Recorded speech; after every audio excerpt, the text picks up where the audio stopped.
I earned my degree online at Arizona State University. I chose to get my degree at ASU because I knew that I'd get a quality education, they were recognized for excellence, and that I would be prepared for the workforce upon graduating. To be associated with ASU, both as a student and alum, it makes me extremely proud, and having experienced the program, I know now that I'm set up for success. Learn more at asuonline.asu.edu.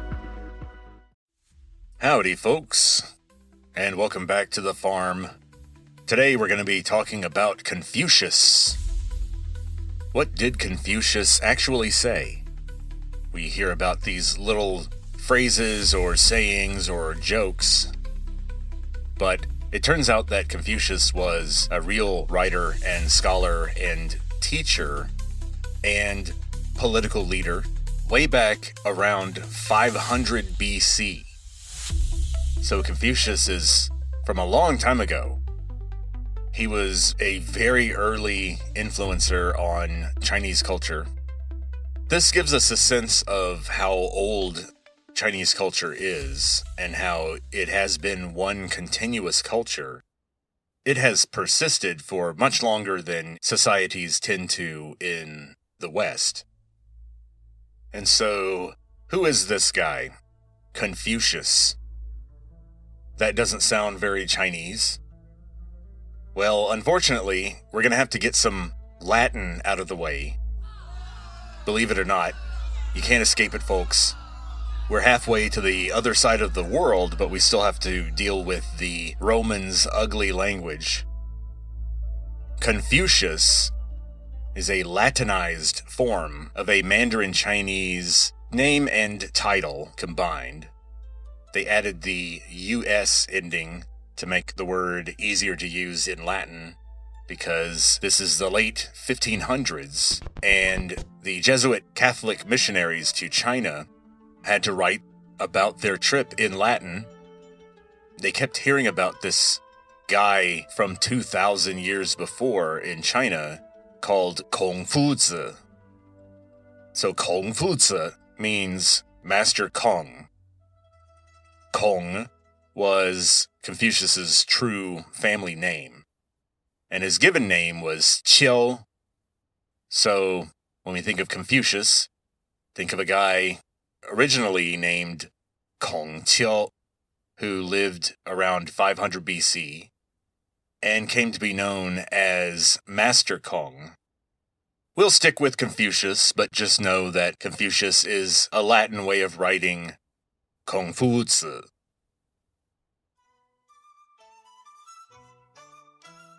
We know a very frustratingly small amount about Confucius and his personal life, but we do have a strange level of detail for someone who lived that long ago.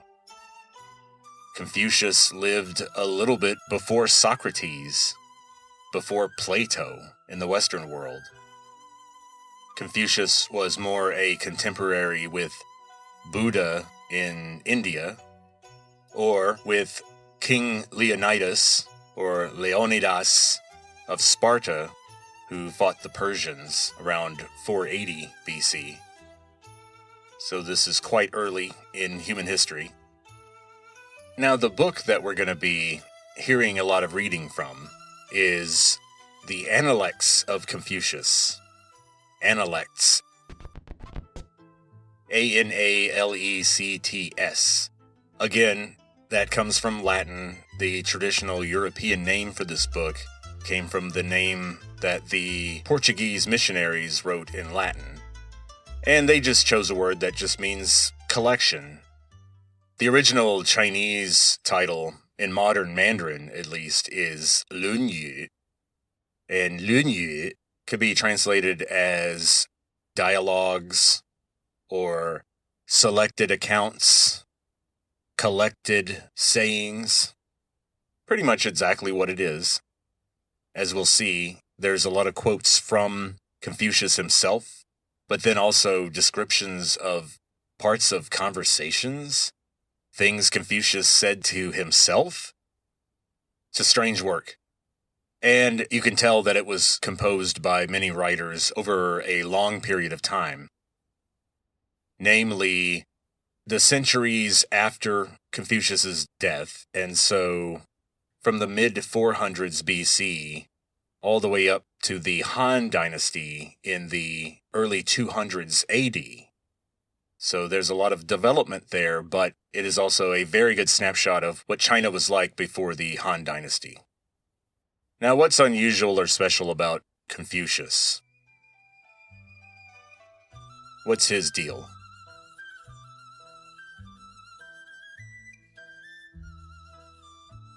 Well, luckily for us, he's not a philosopher or a religious teacher in the Western sense.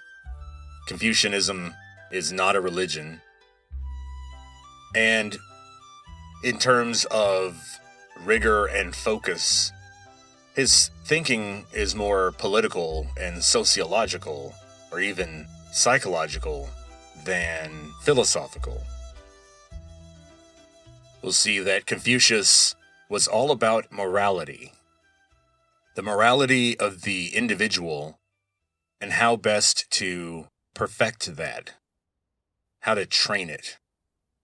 And he argued that the best government is a kind of gentleman's agreement, and that the aristocracy should lead by example and by following the proper rites as laid down by the ancestors of the community. And the inculcation of a strong sense of shame was essential to society. And Confucianism was focused on creating a harmonious society more than a rigorously ordered society. And what that means is the people were supposed to be doing this spontaneously.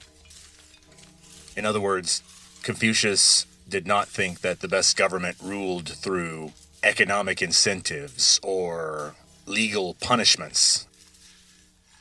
The other thing that Confucius couldn't stand is institutions in general. Confucius felt that humans were best guided by virtuous individuals, and that relying on the legalistic dominance of an institution, of a bureaucracy, is always a bad idea. And what I like about the Analects is that we get a lot more than just his prescriptions for how to create a harmonious society. We also get these colorful glimpses of what Confucius was like as an individual. I like the fact that he stands out as someone with a real distinct personality after all this time, all the way back from 500 BC, across such a massive cultural and chronological gap. We can still get a sense of what this individual person was like, and he was an odd guy. Peculiar. And so let's see. What was Confucius like as a person, just in terms of his bearing?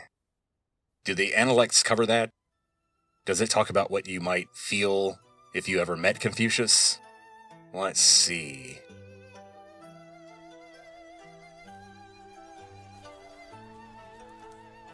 The master was affable, yet stern. He had authority without being overbearing. He was dignified, but easy to approach. Well, that was straightforward. As you'll see real quick, this is not Japan. Since we so recently were in the world of the Hagakure, maybe we should take a moment and differentiate these two locations, because the Hagakure is feudal Japan from around the years 1400 to 1700 AD. So, fairly recent. It would be what we would call the early modern period in Western civilization. However, here with Confucius, this is 500 BC, right smack in the middle of what is now mainland China. And so this is so long ago that we're seeing a culture that would be fairly alien to 21st century Chinese people. As we'll talk about later, what China is now, what the People's Republic of China became in the 20th century, and what it is now, is a kind of heartbreaking betrayal of everything Confucius stood for. Confucianism is not one of the underpinnings of modern China. In fact, as we'll see, Confucius was banned in the 20th century by the Chinese communists. He was seen as a voice from the old order that sought to enslave the common people and have them farming rice for the aristocracy while they wrote poems. Now, to some extent, Confucius would have thought that's a good idea because a good society needs good rice farmers, but they also need some poets. Confucius was very much in the old school aristocratic tradition, so you can see why he was considered an old influence that needed to be uprooted and destroyed in modern China. And in these exchanges in the Analects, I think we see a culture that is very free and open with its opinions. There was not the terrifying pressure cooker of brutal warlike regimes like you had in Japan. Here in China, this is a very settled society. And so Chinese civilization had a kind of directness and plainness that Japanese culture never championed as much. And you can see this in the language. In the Hagakure episodes, I talked about how Japanese lacks what we would call true profanity. They have a word that kind of means, oh, damn it, or shit. But there's nothing equivalent to our good old-fashioned F word. And there aren't a lot of good, ugly insults in Japanese. It's almost like the worst you can do in Japanese is to call someone lazy or dumb or weird or a pervert. In Chinese, you've got a much richer palette. Chinese profanity will give any other language a run for its money. It's 180 degrees from Japanese. In fact, Chinese has a version of the F word that is just a lot more ugly and graphic. It makes it even better, of course. And so it's 狗日的. If you have Chinese acquaintances, turn the volume down. Basically, 狗 is a dog in Chinese, and 日, that word is a crude verb that refers to what dogs do to procreate. The da sound is a grammatical particle that just means the thing that happened to. And you can add this to almost anything. So I heard a Chinese person who was annoyed at the selection of a restaurant, and the Chinese word for a place, not the word for a restaurant, but just a place that you would go to, is 地方. And what kind of place is this in Chinese would be, 这里是什么地方? Well, they added this 狗日的 before it to say 狗日的地方, which has a strange meaning when you try to make it literal. It's a location that has been a location on the earth, or a building or an establishment that has had a sexual experience with a dog. And that's a strange idea, but it's I can definitely see how that would be satisfying to say about something you don't like. So kudos to Chinese for having a very good, strong, rich vocabulary of profanity. I think it's no accident that you have this difference in culture between Chinese and Japanese, and you can also see it in the behavior of the people in the Analects. And you'll see how there's an openness, a humanity, a fearlessness, and a positivity about life that we just did not see in the Hagakure. Confucius is not telling people to prepare for death. Confucius is just trying to get people to do their duty to their community. And as we'll see, Confucius is not interested in religion or talking about the gods or the afterlife. Another difference that we'll see between Chinese and Japanese culture is their approach to what we in the West would call philosophy, especially the ancient version of it. We'll eventually do some episodes on Zen Buddhism in Japan, and that will... I earned my degree online at Arizona State University. I chose to get my degree at ASU because I knew that I'd get a quality education, they were recognized for excellence, and that I would be prepared for the workforce upon graduating.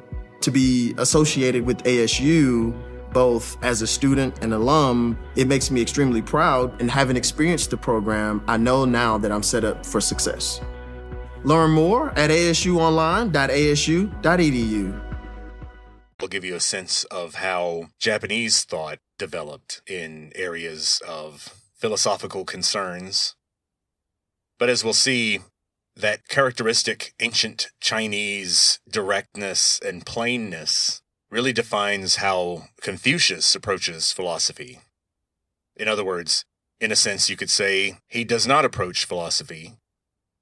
However, he does touch on what we would call epistemology, in the sense that he wants us to be very careful about what knowledge is, about what we regard as knowledge, and he wants us to make sure that we can separate what we really know from what we don't know. So, let's hear Confucius sort out the issue of knowledge. The master said, Zelu, I am going to teach you what knowledge is. To take what you know for what you know, and to take what you don't know for what you don't know. That is knowledge indeed.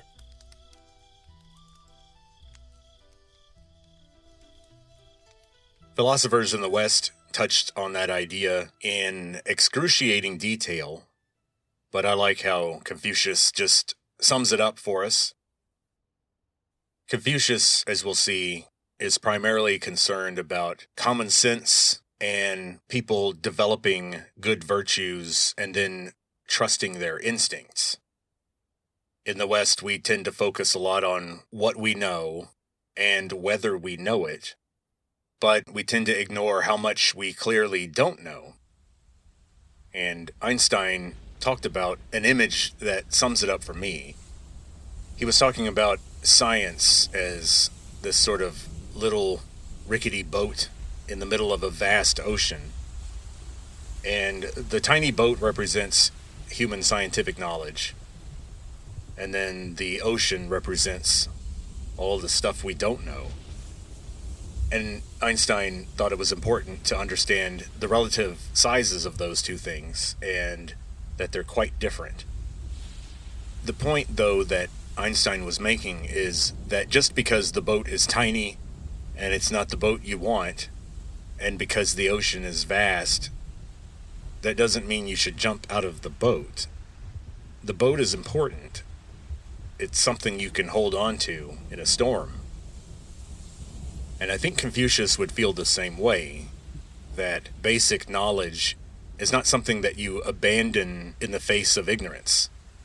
It's even more important because it's something that you can use and try to leverage when you're dealing with the storms that you find on this ocean of ignorance.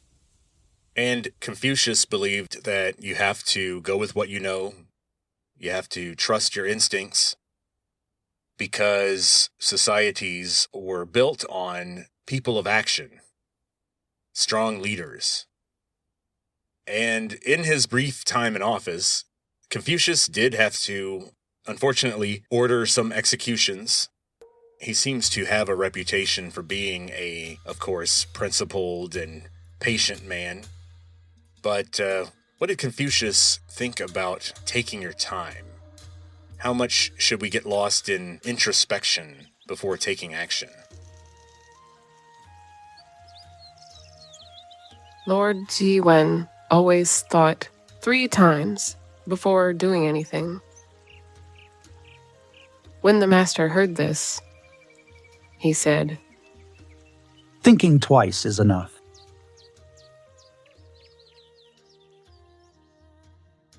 Now, this reminds me of that passage from the Hagakure that recommended that no one should take longer than about 20 seconds to make up their mind about anything. But this seems to be different. Confucius is talking about a decision that you might take days to think through. So it's not really a time limit, but rather an admonition to trust your instincts. The Hagakure was trying to train people's minds to make life and death choices during warfare. It was about being brutally efficient. Where Confucius is talking about these larger initiatives, like whether to start a war to begin with, or building a new castle, clearing a new field, building a canal. And he says you should double-check your thinking, but don't second-guess yourself. Avoid what Shakespeare called the pale cast of thought. This all reminded me of the to be or not to be soliloquy from Hamlet. As you might recall, to be or not to be, that is the question, is about a troubled man who's in a lot of emotional pain, deciding whether or not to go through with suicide. And he talks about what motivates him to do the deed, and then what makes him think twice about it.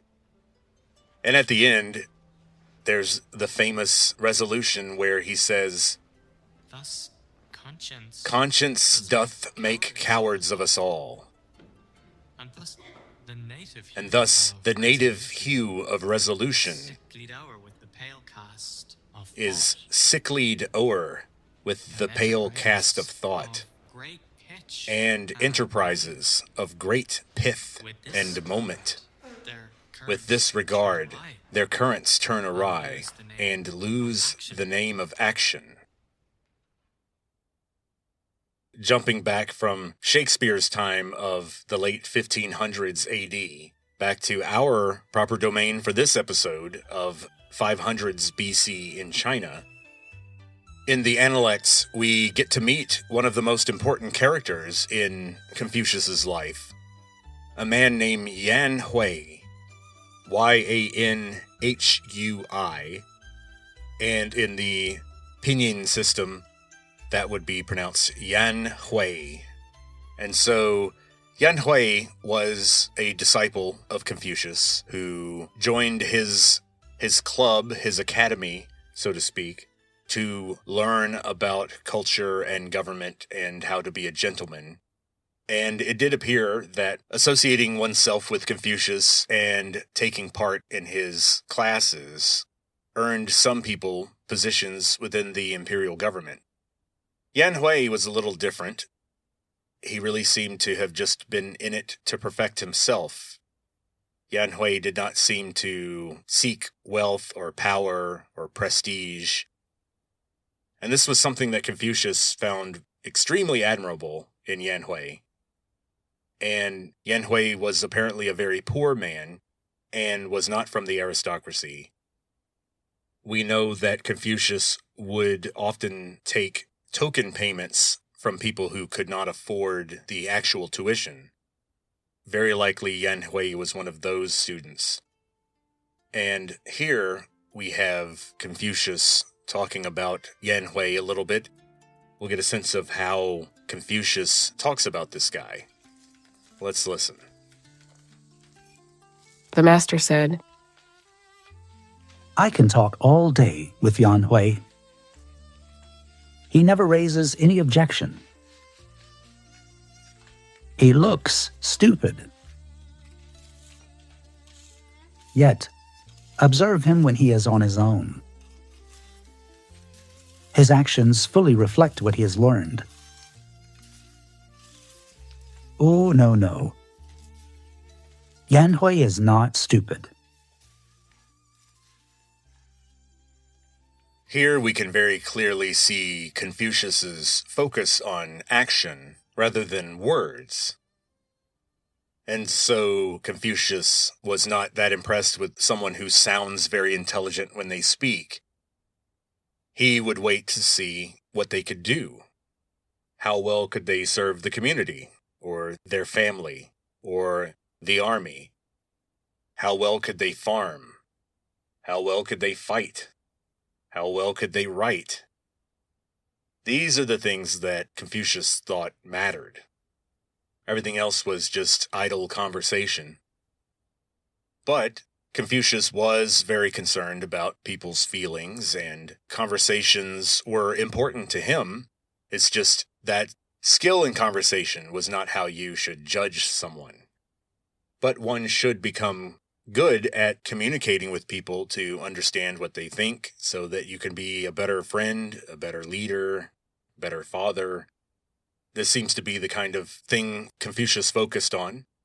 In the next Analect, we'll hear an interesting case where we get a glimpse of the fact that Confucius was a sentimental kind of guy, and he seems to have been indulgent with either his friends or his children. It's a bit of a mystery. Let's listen to the next one, and then we'll try to piece together what this means about the master. Let's hear. The master said the following of Gongye Chang.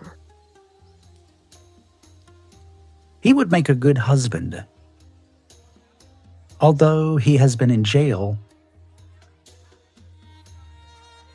he was innocent. The master gave Gongye Chang his daughter in marriage.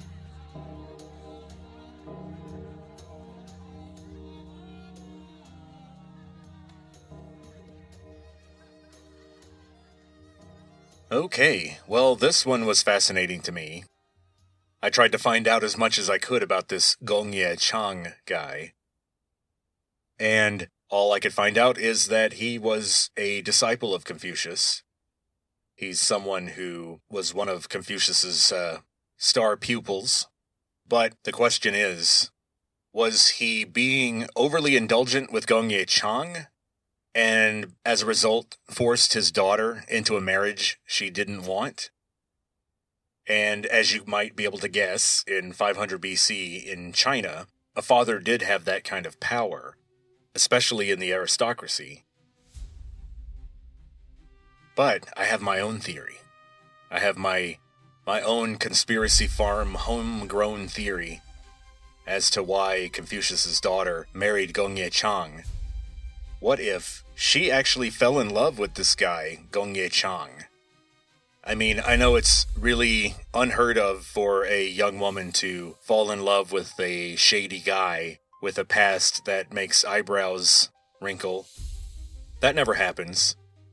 We know that young women are very rarely attracted to men who get into legal trouble or break the law.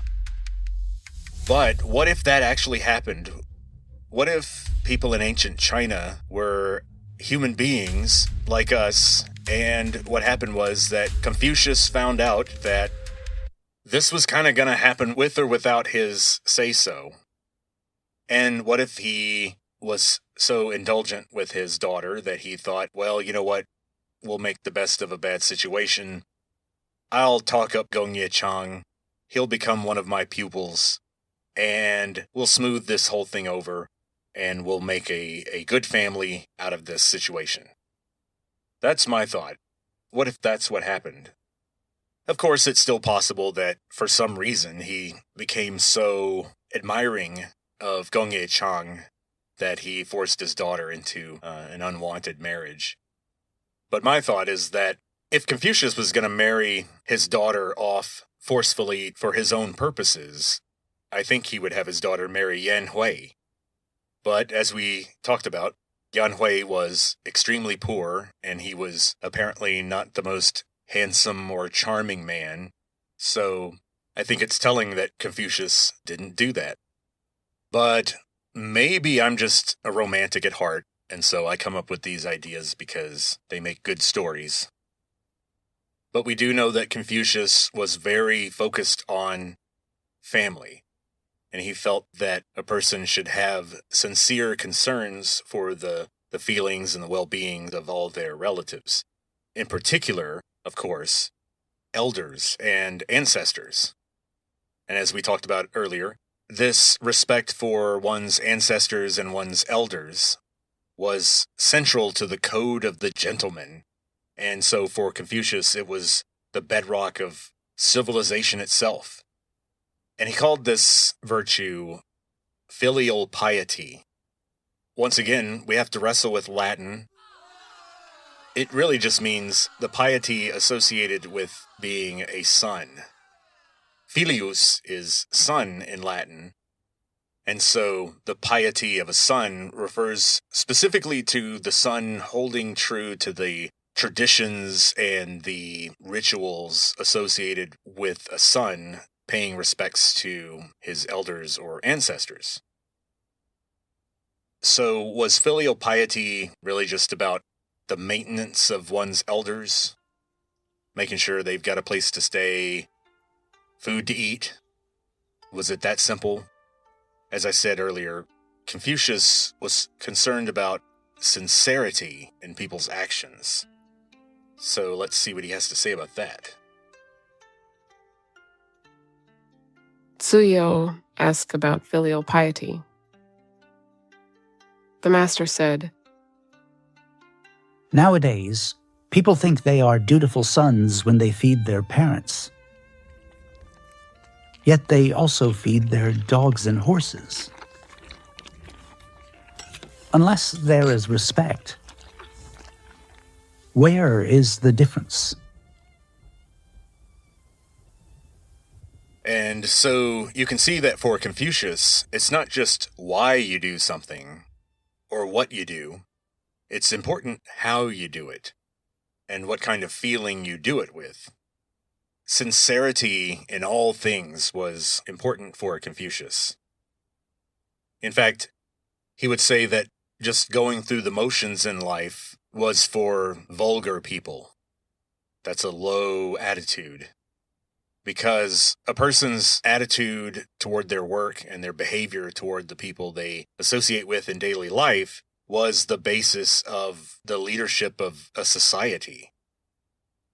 Confucius felt that it wasn't in enforcing all the little laws that society came together, but that basic manners, just saying hello in the right way, dressing properly, that was the real glue of society. It was all supposed to be based on this idea of respect that he talks about. And this reminds me of something my grandfather used to say. Occasionally, he would get overwhelmed with the idiocy that he saw on the TV, especially watching the news. And this was in the 80s. I can't imagine how frustrated the poor man would be with our society now.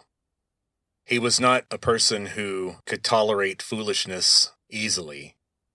And so he would sort of sum up the world's problems by saying it really just comes down to a lack of respect.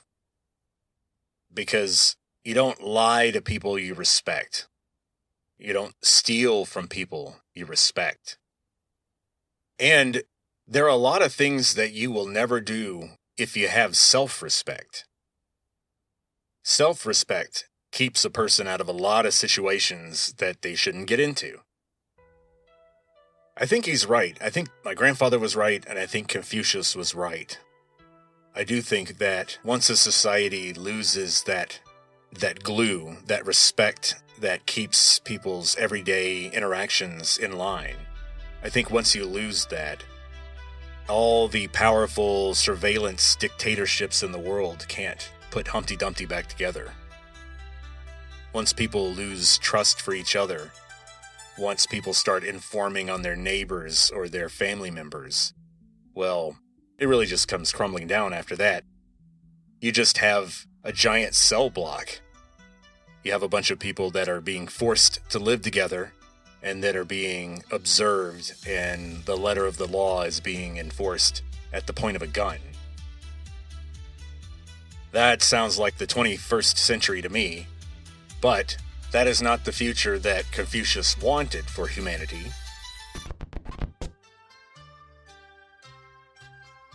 He definitely believed in leadership, and individual leadership. Confucius did not believe in democracy. It's funny that while Confucius is in the government and at the peak of his teaching career, right around 500 BC, that's precisely when the democratic revolutions were going on in the Mediterranean. Around 510 BC, you start to have revolts against the old aristocratic orders in Athens and Rome. And Brutus the older Brutus, not the one that helped assassinate Caesar in the late 1st century BC, but that Brutus's ancestor from around 510 BC, who helped chase out the Tarquins, the Etruscan dynasty that dared to try to rule over the Roman people.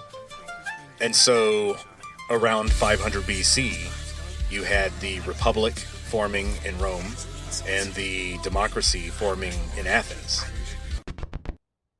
Both of which Confucius would have thought were terrible ideas. He thought that leadership in government flows from a small group of dedicated gentlemen who know how to do things and follow virtue and the writings of the ancestors. And so let's hear more about this kind of virtuous leadership. What is it like? The master said, He who rules by virtue is like the North Star. It remains unmoving in its mansion, while all the other stars revolve respectfully around it. So this reminds me, of course, of the Roman Empire. Well, okay, I mean the play that Shakespeare wrote called Julius Caesar. And in that play, Caesar claims that he is as constant as the North Star. And if you've ever seen those time-lapse photos of the night sky, you know that the North Star doesn't move during the night, but all the other stars move around it. And that's in the northern hemisphere. Now, if you were to stand at the geographic North Pole, Polaris, which is the current North Star, would be directly overhead.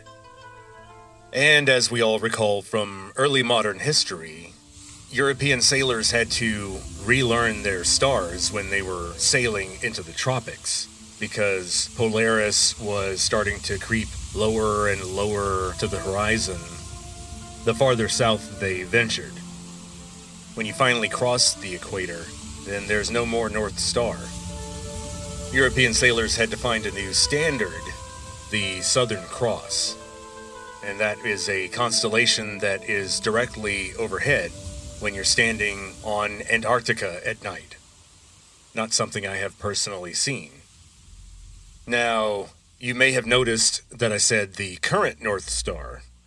Polaris will not always be the North Star. And about 8,000 years ago, a nearby star called Thuban, or Alpha Draconis, was used as the North Star. Now, this happens because the Earth happens to wobble around on its axis like a top. And astronomers call this the precession of the equinoxes. We call it wobbling, but that may be a little deceptive because this wobbling occurs very, very slowly. In other words, it takes 26,000 years to go full circle. And so, since Thuban was the North Star 8,000 years ago, that means that it'll be the North Star again in just 18,000 more years. And that's where we'll end it for today. There are a lot more analects to talk about, and we'll leave that for future volumes. But one thing I wanted to mention early on is that at some point around the peak of Confucius's career, Yan Hui died. And we'll see how Confucius responds to the death of friends, but there is no specific account of Yan Hui's death. However, I think you could argue that Yan Hui's death devastated Confucius. And I use that word in the sense that he seems to have been two kinds of people. One before Yan Hui died, and another after Yan Hui.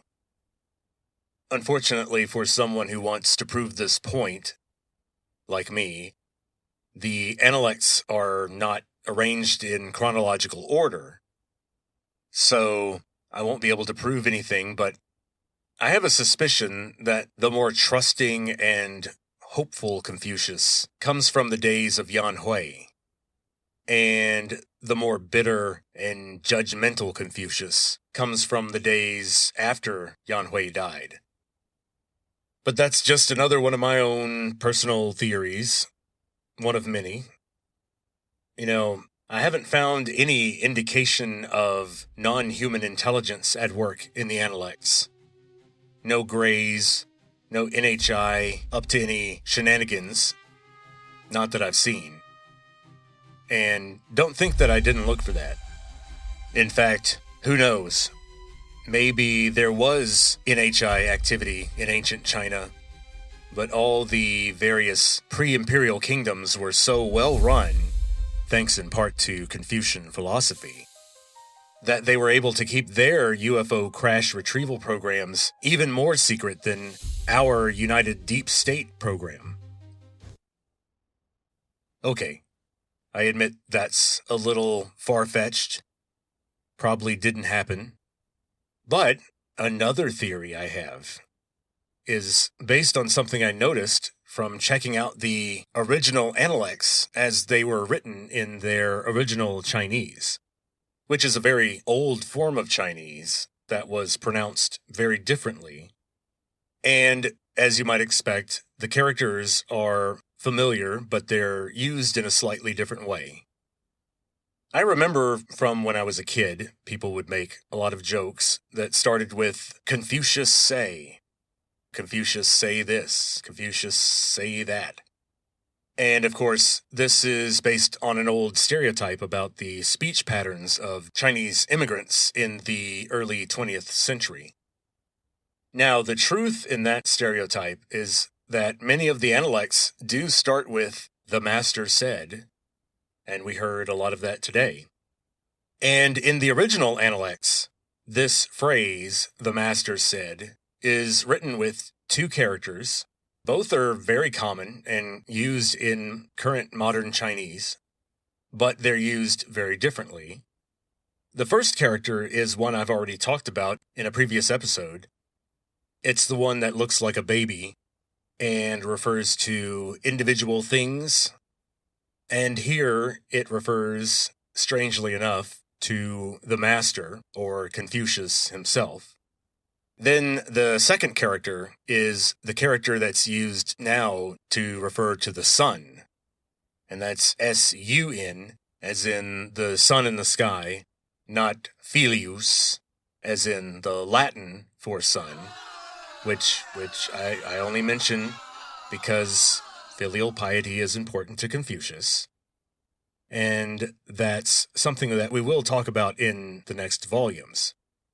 But this character that refers to the sun in the Analects refers to a verb for speech. So it's an archaic way of saying says, S-A-Y, or S-A-Y-S. And here's what I think is a little strange. We're saying here that there's this old usage of this character referring to how the sun shines, because that's the drawing of the sun that it evolved from. We see a halo of light coming off the sun. And so this is being used to write or represent a verb for speaking. And so, what kind of speech are we talking about here? I know a guy who used to work at a hotel out west, out in the Rockies, and he told me one time that he and his grandmother could hold entire conversations without ever opening their mouths. And they called it shining. And I think it's weird because that seems to be what Confucius is doing in the Analects. He's shining, based on the choice of characters used. I'm just following the logic. Don't look at me. So Confucius had the shine to him. I wonder if he knew about it. Because some folks have the shine, but mostly they don't know it, or they don't believe it. But enough about that. Tony says I'm not supposed to talk about it. So, until next time, talk to you later.